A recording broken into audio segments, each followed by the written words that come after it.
घर रखे तीर कमान, दुनिया वाले जानू हम तो आदिवासियान। 24 घंटा पहले हमारे इस कार्यक्रम में उपस्थित हुई है। वेलकम दीदी, स्वागत, वंदन, अभिनंदन, जय सेवा, जय जवाहर। एक बार मीना दीदी का इतनी तालियां बजाए कि उनको राजस्थान वापस जाते तक याद रहे कि क्या स्वागत हुआ था मेरा छिंदवाड़ा घोटुल में। एक छिंदवाड़ा घोटुल था जिसमें मेरा स्वागत इतना आत्मीयता से किया गया था कि मैं वापस जाना नहीं चाहती। अब अगली तालियां ज्यादा बजेगी आपकी, इसलिए ज्यादा बजेगी। सम्मानित दीदी के साथ में डॉक्टर साहब, उनके पतिदेव भी आए हैं, आपको भी वेलकम करना चाहूंगा। उनका भी हृदय से स्वागत है, अभिनंदन है। ऐसे समाज सेवियों के लिए आप सभी तालियां बजाएं। ये हमारी देश की शान है, हमारी समाज की शान है, समाज के लिए लगातार सेवा देते हैं ऐसी शख्सियत जो कि राजस्थान से हमारे बीच में निर्धारित समय से ठीक एक दिन पहले उपस्थित हुए हैं। और आपसे तालियां क्यों बजवाई जा रही है पता है? आप रात भर जगे हुए हैं, नींद आती होगी, इससे आपको नींद भी नहीं आएगी। जी हाँ, बिल्कुल, छोटी सी बात है, ना पैसा लगता है ना रुपया लगता है, हम सब तालियां बजाते रहे, बड़ा अच्छा लगता है। अब आते हैं वैचारिक बंधन की तरफ। जी तो लीजिए, मैं सम्मान यहाँ पर आमंत्रित करना चाहता हूँ। मैं आप लोगों से अनुरोध करूंगा कि ये सम्मान बढ़ाए, जोरदार तालियों से स्वागत करें। बहुत बढ़िया, आप सभी जिस प्रकार से जुड़े हैं बहुत ही बढ़िया लग रहा है, बहुत ही बढ़िया लगता है। एकता में बहुत बल है, एकता में बहुत बल है और हर समस्या का तुमने हल निकाला है, ये हल तुमको ही निकालना है। बीरबल कौरेती जी, बीरबल कौरेती जी वे भी मंच पर आ जाएं, उनका भी हार्दिक हार्दिक अभिनंदन है, स्वागत है, वंदन है। हमारे बीच में लाइटिंग मैनेज कर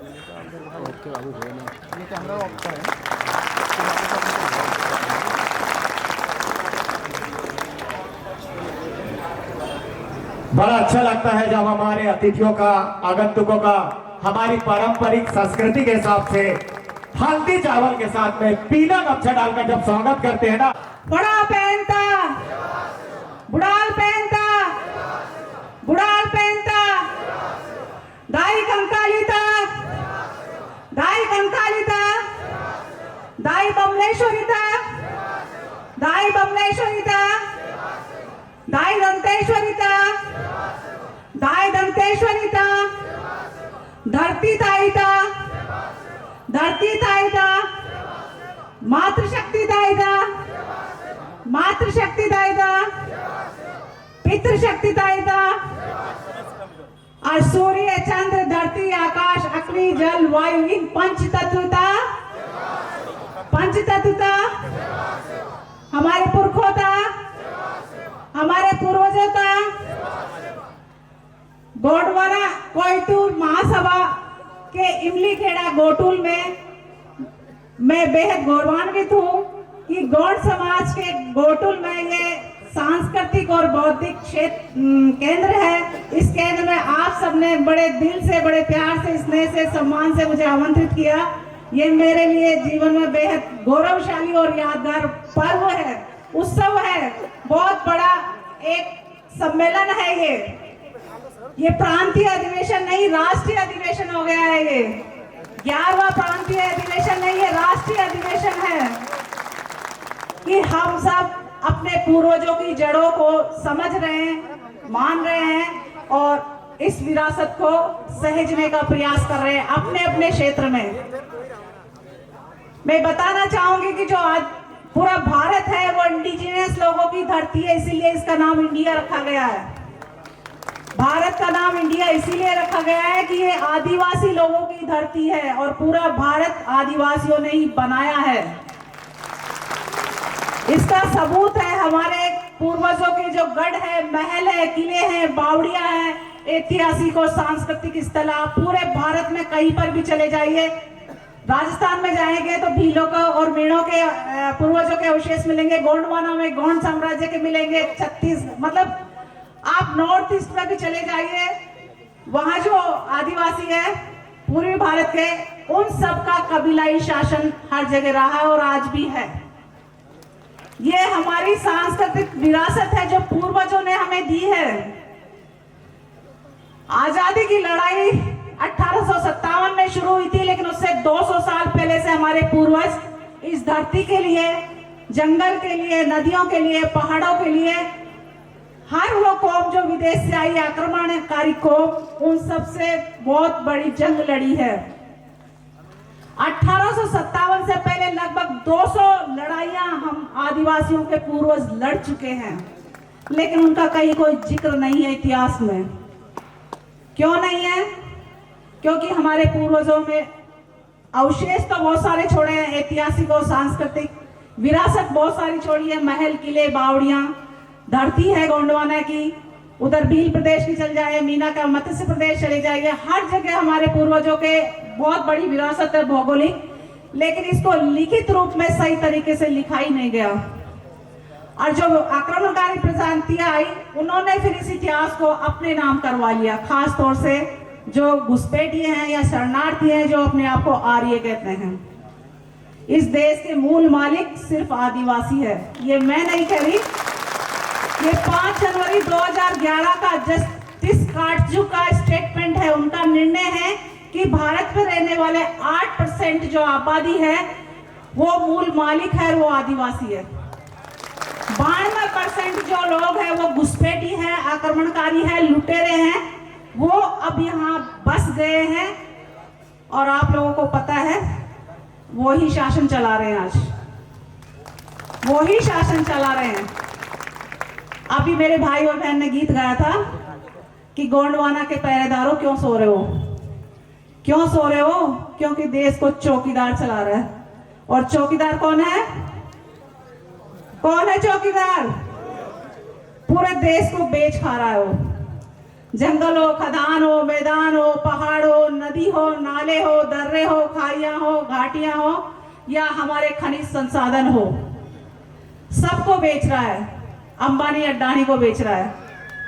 सारी सरकारी जो भी संस्थान है, चाहे शिक्षा के स्तर को देख लीजिए, सरकारी स्कूलों को देख लीजिए, कॉलेजों को देख लीजिए, महाविद्यालयों को देख लीजिए, या सरकारी जो रोजगार के क्षेत्र हैं, चाहे बैंक हो या रेलवे हो या स्वास्थ्य सेवा हो, चाहे एयरपोर्ट वाली हो, हर क्षेत्र को ये निजीकरण में बदल रहे हैं।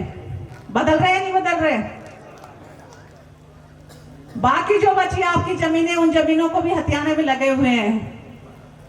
और आपकी जो मूल पहचान है आदिवासियत, आदिवासी होने की, इंडिजिनियस होने की, उस पहचान के बारे में तो ये लोग जिक्र भी नहीं करते।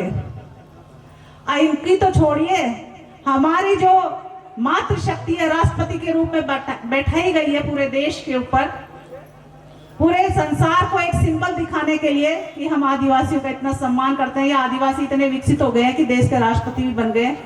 कभी राष्ट्रपति ने आदिवासी शब्द का जिक्र किया? कभी विश्व आदिवासी दिवस पे आप लोगों को बधाई दी है? कभी आदिवासी अधिकार दिवस पे कोई बात की है? और उनके आने के बाद ही आदिवासियों पे अत्याचार क्यों बढ़ रहे हैं? मणिपुर में राज्यपाल आदिवासी अनुसुईया उइके जी, देश में राष्ट्रपति द्रौपदी मुर्मू है जी है, संथाली समाज से, आदिवासी समाज से। मणिपुर में जो भयावह कांड हुआ है महिलाओं के साथ, आदिवासी महिलाओं के साथ, ये बहुत बड़ी चेतावनी है हम सब आदिवासियों के लिए, हम सब आदिवासियों के लिए। कहीं कहीं हमें ईसाई कह के बरगलाया जाता है, कहीं मुस्लिम कह के बरगलाया जाता है, या एक खूनी नरसंहार को जन्म दिया जाता है, जो मणिपुर में हम देख चुके हैं। इससे पहले कश्मीर में भी देख चुके हैं। कश्मीर में आप लोगों को पता है कितने आदिवासी रहते हैं? लगभग 70 लाख आबादी है कश्मीर में आदिवासियों की, लेकिन सरकार की जुबान पे एक शब्द नहीं आता। उनकी जुबान पे शब्द आता है कश्मीर फाइल का, जिसमें जिक्र होता है पंडितों का। तो वो आदिवासी आबादी का क्यों नहीं करते जिक्र? क्योंकि वो सब जगह से अस्तित्व खत्म करना चाह रहे हैं। यूएनओ में भी उनके नुमाइंदे जाकर कहते हैं कि भारत में कोई आदिवासी नहीं है। तो क्या हम आदिवासी नहीं हैं? हम क्या हैं? आदिवासी का मतलब है इस देश, इस धरती का मूल मालिक। मूल मालिक हमारे पुरखे थे, उनसे ये धरती लेकर इंडिया बना है। इसीलिए हमें संविधान में अनुसूचित जनजाति के रूप में दर्ज किया है। संविधान ने हमें जो पहचान दी है अनुसूचित जनजाति के रूप में, वो इसीलिए दी है कि ये देश, ये धरती आदिवासियों की है और इन आदिवासियों के जो वंशज है उनको हम शिक्षा में, राजनीति में और रोजगार में एक विशेष दर्जा देते हैं और इनको मतलब सब समाजों के साथ समकक्ष या मुख्य धारा में लाने के लिए इनको सारे अवसर देते हैं। लेकिन ये अवसर अभी मिलने ही लगे थे, शायद एक पीढ़ी या दूसरी पीढ़ी आने वाली है, सारे अवसर खत्म किए जा रहे हैं। 2014 में मोदी सरकार आने के बाद एट्रोसिटी एक्ट को खत्म किया जाने का पूरा चक्रव्यूह रचा गया था, लेकिन एक बहुत बड़ा जन आंदोलन हुआ, उनको वो कानून वापस लेना पड़ा। वो एट्रोसिटी एक्ट आदिवासी और दलितों के लिए था कि कोई आपके साथ अत्याचार करता है, शोषण करता है, तो आप सरकार या कानून की शरण में जाकर आप अपनी रक्षा कर सकते हैं। दूसरा था, इन्होंने 14 पॉइंट रोस्टर लागू किया था महाविद्यालयों में, कॉलेजों में, जिसमें आरक्षण में तो आदिवासियों को 14 पॉइंट दे दिया कि 100 में से जो 14वीं पोस्ट बनेगी वो आदिवासी की होगी, लेकिन इन्होंने 13 पॉइंट रोस्टर लागू करके उस पोस्ट को ही खत्म कर दिया, आदिवासियों को वहां से बाहर निकाल दिया। यह है अच्छे दिनों की सरकार, जो वो कहते हैं ना, हाथी के दांत दिखाने के और होते हैं, खाने के और होते हैं। तो इन्होंने दांत तो दिखा दिया, अच्छे दिनों की सरकार, सेवक है, प्रधान सेवक है या सेवा के लिए आए हैं, अच्छे दिन दिखाने के लिए आए हैं, लेकिन ये आदिवासियों को सबसे बुरे दिन दिखाने के लिए आए हैं। ये आरएसएस के थ्रू चल रहे हैं। आरएसएस संघियों की सरकार है, वो पूरे देश में मनुवाद को लागू करना चाहती हैं और ब्राह्मण, क्षत्रिय, वैश्य, शूद्र, ये 4 वर्ण हिंदू धर्म में आते हैं। क्या हम इन 4 वर्णों में आते हैं? नहीं नहीं नहीं नहीं नहीं। ब्राह्मण, क्षत्रिय, वैश्य, शूद्र, ये 4 वर्ण हिंदू धर्म में आते हैं, तो हमारे समाज के लिए वो अपने आप को हिंदू क्यों मानते हैं? ये बहुत बड़ा सवाल है मेरा आप सभी से, पितृशक्तियों से, मातृशक्तियों से, युवा पीढ़ी से, जो काल्पनिक चरित्रों को मानने लग गई है, बाजारवाद के प्रभाव में आ गई है या धर्मांधता के प्रभाव में आ गई है, या सरकार द्वारा जो साम दाम दंड भेद के षड्यंत्र जो चलाए जा रहे हैं, प्रशासनिक रूप से, धार्मिक रूप से, आर्थिक रूप से, हर तरीके से, उसके चुंगल से आप लोगों को बचना होगा। बचेंगे नहीं बचेंगे? आप बचेंगे अपने पूर्वजों की विरासत को सहेजेंगे जब, उनकी भाषा को, उनकी संस्कृति को, उनके जो पारंपरिक जो रीति रिवाज थे, उनको, जो सबके लिए आज भी बहुत विशेष फलदायी है। ये देवगढ़ के राजा जो जाटवा जी रहे हैं और यहाँ के जो बादल भोई जी रहे हैं, उनके और उनके पूर्वजों की बहुत बड़ी बलिदान किया, संघर्ष किया, शौर्य गाथाओं की ये धरती है। इस धरती में उन्होंने इतिहास रचाया और उनके अवशेष आज भी वो बयां कर रहे हैं, उनकी दास्तां। तो आप और हम मिलकर क्या नहीं कर सकते, जो आज पढ़ाई से भी जुड़ गए हैं, भाषा के माध्यम से, संपर्क भाषा के माध्यम से अपने विचारों का आदान प्रदान भी कर रहे हैं और सक्षम भी हैं कि हम एक दूसरे की आवाज बने, ताकत बने और अपने अपने समाज की अस्मिता, अस्तित्व और स्वाभिमान को बरकरार रखें। जैसे भील समाज की भीली भाषा है, गोंड समाज की गोंडी भाषा है, संथालों की संताली भाषा है, मीणाओं की मीणी भाषा है, तो हम इन भाषाओं को अपने पूर्वजों से और अपने जो बूढ़े बुजुर्ग माता पिता या दादा दादी या नाना नानी हैं, उन सब से सहज सकते हैं। हम अपनी भाषा को सहेजेंगे तो उसमें संस्कृति भी सहज पाएंगे, परंपराओं को भी सहज पाएंगे और अपने इतिहास और अपनी विरासत को भी सहज पाएंगे। उसमें छोटे छोटे गीत है, कहानियां है, बड़ी ऐतिहासिक विरासत छुपी हुई है उसमें। और आपका जो गौरवशाली वैभव है या गौरवशाली जो अतीत है, उस अतीत को जब आप जानेंगे तो आपको काल्पनिक चरित्रों की कहीं कोई जरूरत नहीं पड़ेगी, क्योंकि हमारे पूर्वजों ने, हमारी मातृशक्तियों ने इन 2 बाजुओं से जाने कितनों से लोहा लिया है और उनको नाको चने चबाए। रानी दुर्गावती का उदाहरण बताया अभी। रानी दुर्गावती गढ़मंडला की रानी रही है और उन्होंने 15-16 साल शासन किया है। क्या कोई और रानी का ऐसा उदाहरण है? उन्होंने अकबर की सेना से लोहा लिया था।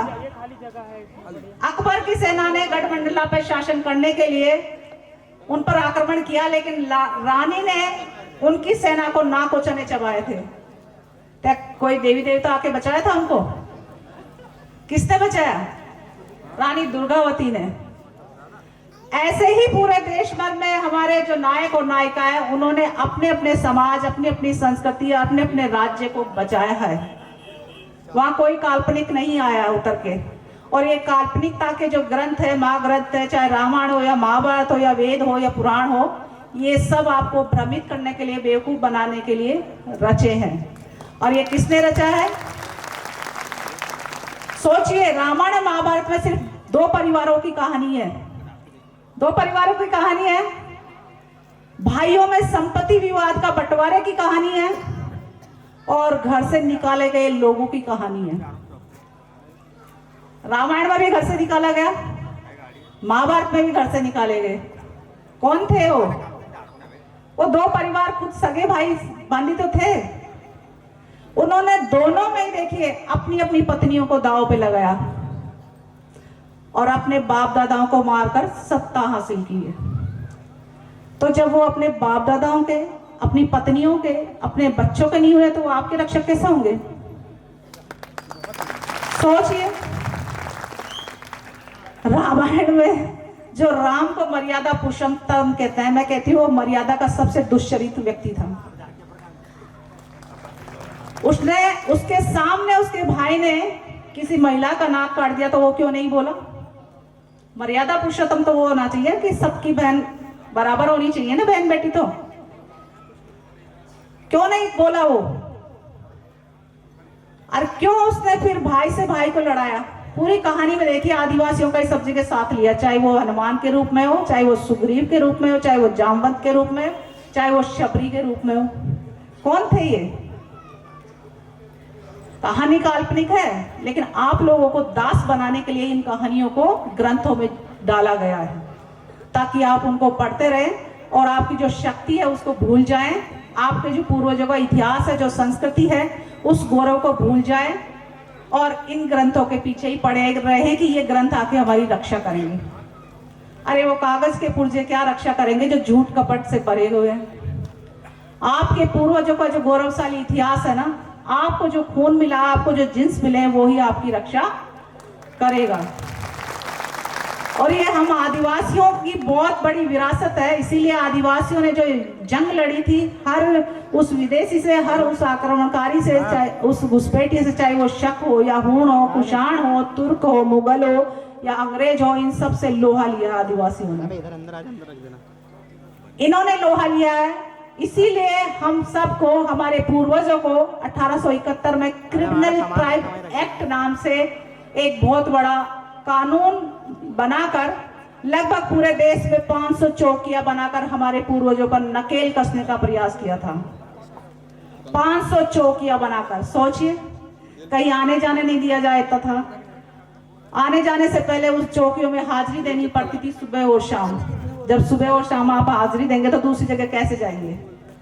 और मीणा समुदाय में क्रिमिनल ट्राइब एक्ट हर उस मतलब जन्म लेने वाले बच्चे को भी थाने में दर्ज करवाना होता था कि हमारे घर में बच्चे ने जन्म लिया। और जब वो 12 साल का हो जाता था तो उसको हाजिरी देने जाना होता था सुबह और शाम थाने में। और उस थाने में उनके साथ बहुत अत्याचार होते थे। कईयों को तो मतलब मार दिया जाता था, गायब कर दिया जाता था, पता ही नहीं चलता था, जैसे आज भी कर रहे हैं ये लोग। आज जो सरकार के खिलाफ, प्रशासन के खिलाफ या इनकी कुनीतियों के खिलाफ जो भी बोल रहा है, आप लोगों को पता है किस तरीके से ये गायब कर रहे हैं, किस तरीके से ये मतलब अपराध लगाकर।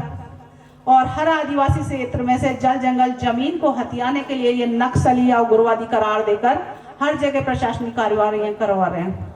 प्रशासन के द्वारा ये नकेल कस रहे हैं आप सब पर। तो अब एकजुट होना होगा, क्योंकि जंगल खदानों के मालिक आप और आपके पूर्वज रहे हैं। आज भी जंगल, नदियां, पहाड़ वहीं बचे हैं जहां आप बसे हुए हो। शहरों में है क्या जंगल, नदियां, पहाड़? आपका पानी शहरों में जा रहा है। आपके जो खदानों के जो खनिज है वो शहरों में जा रहे हैं। आपकी जो ऊर्जा है, बांध आप लोगों के लिए बनाए गए लेकिन उसका पानी आपको नहीं मिल रहा, वो महानगरों में जा रहा है। बांध से जो बिजली बनती है वो आप लोगों तक नहीं पहुंचती लेकिन वो महानगरों में पहुंच रही है। आपके जो संसाधन है वो विकास के नाम पर महानगरों में जो तथाकथित गैर आदिवासी लोग हैं उन तक सुविधा मुहैया करवाई जा रही है, जबकि आप लोगों के पास मूलभूत सुविधाएं भी नहीं है। जीवन जीने की मूलभूत सुविधाएं भी आप लोगों को नहीं दी गई है, लेकिन आपकी सुविधाओं को छीन कर वहां पर ले जाया जा रहा है। इन चीजों को, इन साजिशों को आप सबको सहेजना होगा, समझना होगा और इनको बचाना भी होगा। और इनको बचाने का सबसे बड़ा तरीका है कि आप अपने बच्चों को अच्छी शिक्षा दिलवाइए। अच्छी शिक्षा दिलाने के लिए अच्छा स्वास्थ्य रखिए। अच्छा स्वास्थ्य रखने के लिए आप अच्छा खान पान रखिए। अच्छा खान पान आप तभी रखेंगे जब आपकी अच्छी आदतें होंगी, और अच्छी आदतें आप तब रखेंगे जब आप में एक स्वस्थ दिमाग होगा। चाहे वो कितना ही पढ़ा लिखा हो या कितना ही अनपढ़ हो, लेकिन स्वस्थ दिमाग दोनों में होना बहुत आवश्यक है। आवश्यक है ना। और जो भी गलत शौक है या जो भी बीमारियां हैं, चाहे वो शराब की हो, गुटखे की हो, पान की हो, तंबाकू की हो, अय्याशी की हो, लड़ाई झगड़े की हो, ये सब आपने खुद ने पैदा किए तो आप खुद ही उसको मिटाएंगे। अपने परिवार के लिए, सबसे पहले अपने परिवार के लिए, फिर समाज के लिए। क्योंकि आप स्वस्थ रहेंगे तो आपका परिवार स्वस्थ रहेगा, और परिवार स्वस्थ रहेगा तो समाज स्वस्थ रहेगा, और समाज स्वस्थ रहेगा तो हमारी जैसे हजारों बहनें ऐसे मंचों पे और हर गोटुल में खड़ी हो जाएंगी, तो कोई भी ताकत नहीं है कि आदिवासी समाज को वो परास्त कर सके या आदिवासी समाज को वो नष्ट कर सके या मिटा सके। तो आज से ही आप प्रण कीजिए। माताओं बहनों को भी पूरा ध्यान रखना चाहिए कि आप भी अपना खाने पीने का, स्वास्थ्य का ध्यान रखें। आप पुरुषों को तब ध्यान रख लेती हैं लेकिन अपना ध्यान नहीं रखती हैं। घर में जो भी होता है वो बराबर से खाइए, क्योंकि आप लोगों को पता है जन्म मरण परण तीनों काम महिलाएं ज्यादा करती है नहीं करती? खेत में, खलियान में, जंगल में, पहाड़ में सबसे ज्यादा कौन नजर आता है? घर में, चूल्हे में, चाकी में, पनघट पर कौन नजर आता है? तो सबसे ज्यादा एनर्जी की आवश्यकता किसको है? आपको भी है तो उनको भी है। उनको आपसे 1.5 गुना ज्यादा की जरूरत है, क्योंकि आपसे कई गुना काम करती हैं। तो आप अपने स्वास्थ्य का ध्यान रखिए। पढ़ने का मौका मिलता है तो पढ़िए, और अपनी भाषा और संस्कृति को सहेजिए, और समाज और परिवार के सहयोगी बनिए। क्योंकि जन्म है तो मृत्यु इसकी सच्चाई है, और इस सच्चाई को स्वीकार करना चाहिए। और इस सच्चाई को जुटलाने के लिए ही धर्म, कर्म, पाठ, मोक्ष, दान, पुण्य, व्रत, उपवास ये सब रचे गए हैं। क्या हम जुटला सकते हैं मृत्यु को? मृत्यु को जुटला सकते हैं क्या? वो सच है, हमने जन्म लिया तो एक दिन हम मरेंगे। लेकिन इसको झुटलाने के लिए जो समाज, जो वर्ग या ब्राह्मण वर्ग आपको दान, पुण्य, पाप, धर्म, कर्म, व्रत, उपवास से जोड़ देता है, और आपका सारा पैसा, सारी एनर्जी वो हथिया लेता है, और उन चीजों का इस्तेमाल वो आपके खिलाफ ही करता है नहीं करता? आपसे कभी ये तो कहेगा कि आपको तो आरक्षण मिलता है, सरकार आरक्षण दे रखी है, लेकिन कभी ये नहीं कहेगा कि सरकार को या इस देश को बनाने के लिए आपके बाप दादाओं ने धरती दी है। कभी किसी ने कहा है? अब कभी कोई बोले ना आपको कि आरक्षण मिलता है, बोले आरक्षण क्या, तुम शरणार्थियों को पूरा शरण हमारे बाप दादाओं ने दे रखी है। पूरा देश हमारे पुरखों की धरती पे बना हुआ है। बना हुआ नहीं बना हुआ? लगभग 70% धरती हम आदिवासियों के पूर्वजों की है। इसीलिए इस देश का नाम इंडिया, इंडिजीनियस लोगों की धरती रखा हुआ है।